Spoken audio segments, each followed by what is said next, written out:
three vulnerable members, they want to go with a Lapu for additional setup, additional zoning. Yeah, I kind of feel like they want to make sure that someone can actually dive and deal with both the Granger as well as the Kimmy, because in the sense of how Team Zone wants to play, they do like to move as 5.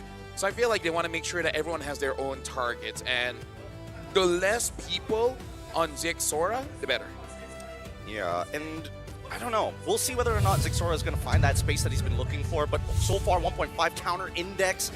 And 4.2 when it comes down to lineup rating in comparison to lineup rating of BGT. Again, it's very momentum based. They can get outscaled, and that's the scary part. Mid-game is crucial. Well, ladies and gentlemen, welcome to the first game of day number 2 here on the SWIS stage. And this is going to be the rematch of the wildcards.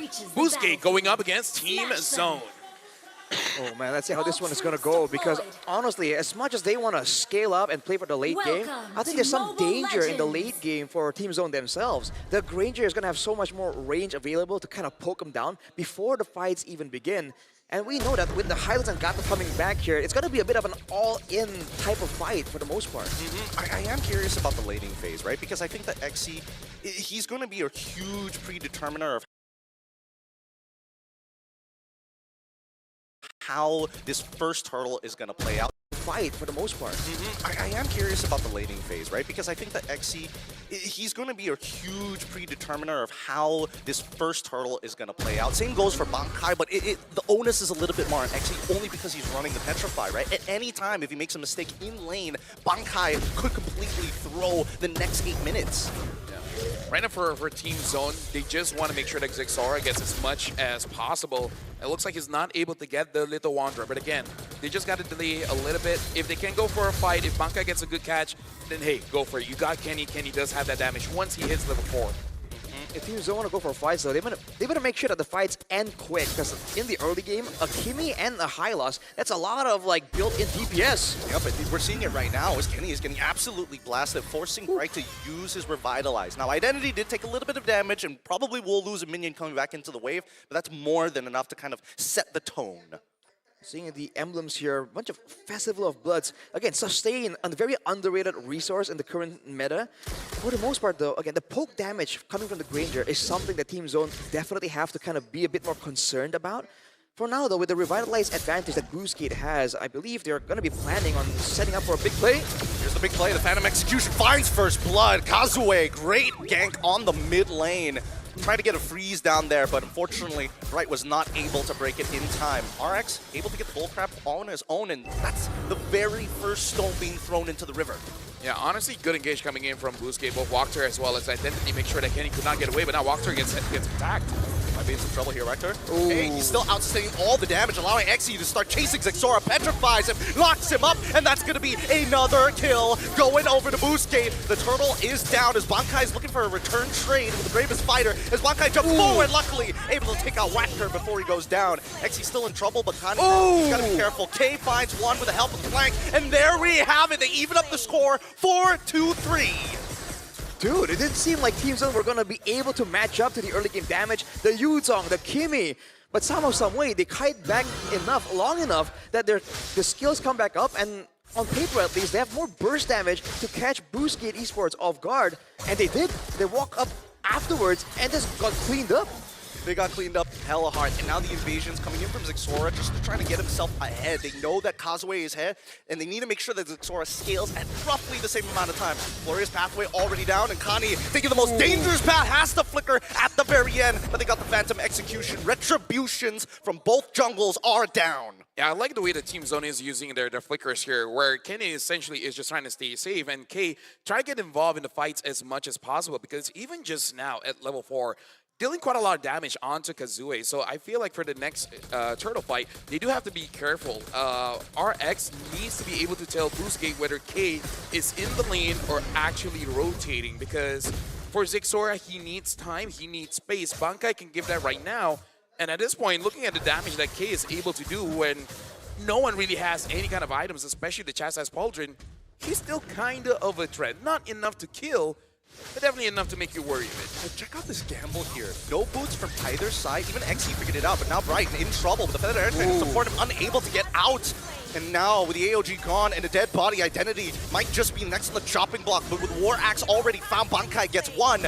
XE, he's looking for a little bit more. Gets hit by the turtle boat, and now Wacker is the next to fall with Kenny and Zexora at the back. They are just cutting them down. BTG Esports is overextending so much there. They had the value, they had Team Zone on the back foot, but then they overchase into the big AoE tools. Again, Team Zone are very skill reliant, but BTG Esports are chasing so far, it's allowing them to reset on the skills and then set up for a big AoE combo play. Yeah, and again, like, Team Zone, they're a team that learned from their mistakes. The first interaction XE had with Zexora, he was able to use the Furious Dive alongside the Petrify and lock him out. With Walker trying to buy as much time as possible, giving space for XE to do that again, Zexora saw that coming. So I kind of feel like, yes, what you did was good, but you gotta mix your plays a little bit. You cannot be that predictable against Zexora. I think for now, Furious Dive already down and the Feathered Airstrike coming through. Wacker going to die again. No Revitalize. He still had 7 seconds left on that clock. And K almost breaking the mid-tier 1. Again, this is working out well for Team Zone, right? They're not giving BTG Esports saying, hey, we're just going to react. We also are going to apply pressure. It's almost like BTG Esports feel that pressure, and then it's manifesting itself in them really chasing to try and force Team Zone to fully commit when their skills are down. But with the mobility that's built in, I mean, even K to a degree has some mobility on that carry. So BTG Esports are just getting kited a bit too much. They have to rely a bit more on the crowd control. Unless Wachter or XE gets a decisive catch or engage, I don't really think they have what it takes to kind of move forward slowly but surely. Yeah, honestly, BTG, they can't be one-trick ponies going up against Team Zone here. They got to figure out a different way to engage into a fight. Force out Zexora to use the Traceless first and then get onto him. Oh, they waited for the right time. They managed to get the stun onto Kazue, forcing him to back out. However, it did come at the cost of the Dragon Boat. And now that they're looking across the map, right, the quick lane swap as well. Kazue, luckily, is maintaining his lead against Zexora, but that top side, K, they're not stopping. They're sacrificing turns just to get him ahead. And the thing is, right now, as long as Team Zone is able to control XE, they're all good. Because XE is the real threat for Team Zone. He doesn't even have to get those kills. He just has to be, I would say, give vision as well as lock down either Zexora or K. Lockdown for 2 seconds is more than enough for BTG to follow up. And now here we go, Bravest Fighter, Kazue able to secure the turtle. Feather Airstrike out and cancel. XE petrifies him and now is on the chase. The Furious Dives go nowhere as Zexora is going to take him out. Bankai actually finds it. Now the AOG cutting them off. Wacker cannot just run through that fire. Really good play coming in from Team Zone. BTG Esports just don't have enough damage. XE there, he got the full-on rotation onto Kenny, and still, even without the Feather Airstrike zoning away Identity and RX, they just seem so behind that RX and Identity themselves don't really have a lot of damage, even when they're left to their own devices. Well, Lafel, what do you think? Because in that fight itself, usually what we're used to seeing is when you wombo combo, you kind of do it at the same time, but the layering of the Feather Airstrike, then the AOG to cut them off. What do you think about that? Well, we're going to be looking at an instant replay here to see the play that BTG attempted. But again, retaliate pretty well by Team Zone. They got the turtle, but looking at the movements here, it does look like they're not all on the same page. XE understands his job as the EXP, trying to stop Kenny, but then the rest of the team, especially Identity, was far enough away, zoned out by Team Zone, making it so that BTG engages does not look clean at all. They don't have enough damage because this Granger, after the nerfs, oh, hold on. Oh, Feather Strike, gonna take out XE. Glorious Pathway was already thrown out, but again, Wacker just could not close the distance to cancel it out. Not enough HP. Yeah, just to make it very simple, BTG needs to play around XE. When XE goes in, he, in a way, understands that he will die, but you guys got to retaliate. RX with 0 stacks on that Skypiercer really made it so that BTG does not have enough damage. They have to follow up somehow, some way, even if they can't really go in and get a kill or a big catch off it. Especially Kazue, I feel like he and XE need to coordinate and figure out who's doing what. Who's actually going to try and jump towards K or Kenny, who's zoning, who's actually going for the kill. Because as of right now, it seems like everyone is playing template and Team Zone are getting a read on who's actually doing what from BTG Esports. Yeah, I think especially for Team Zone, a team that is from a region that's notorious of downloading their opponents, they've got templates for days. This is atypical of how a team should be moving around the map. Honestly, one thing that they can do is look at Bright. If Bright already used the Unbreakable, let Kazui go in, right? Go on a solo mission, make them panic, and then once everyone panics, a lot of abilities have been used, then XC goes in. We understand that it's usually the roam or the EXP, but there's not much tools that Team Zone can use to punish this Lancelot. So I kind of feel like he has to be the initial distraction and then come back in as the cleanup. All right, let's balance the odds here because now we're seeing a contestation for the potential Lord.